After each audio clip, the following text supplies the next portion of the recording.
India's Prime Minister Narendra Modi has vowed to severely punish atrocities against women after the rape and murder of a female doctor triggered widespread protests.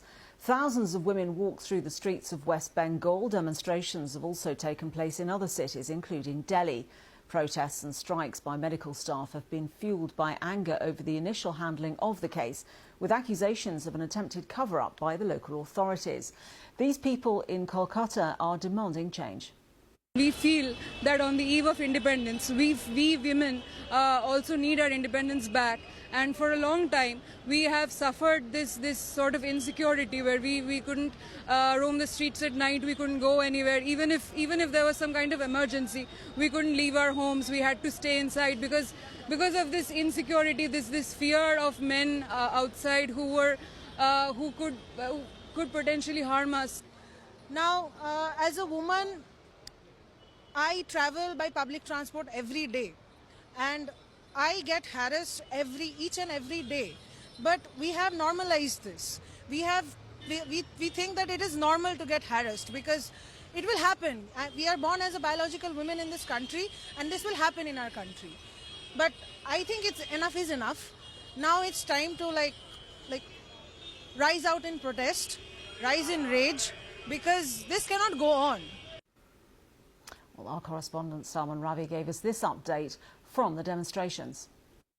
Women from across different professions have assembled here in Kolkata, braving heavy rains and the odd hours of night to reclaim their space, to reclaim the night, as they say, because this is after a rape and murder incident of a medical student in one of the prestigious hospitals of the city. That gruesome murder of the medical student had sparked off fierce psychosis, especially among the girls and especially among the working women who go out on night shifts in the city, working in different organizations.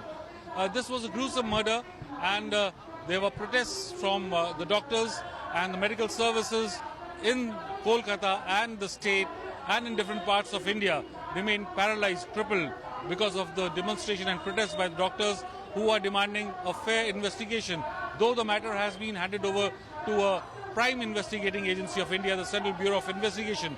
Similar protests are being organized in different parts of the country, and in Calcutta also the protests are being organized in different places. Here the women, civil society members and even activists have assembled here. There are students, there are housewives, many of them have come here, and they say that the night should be equally peaceful for women as it is for men.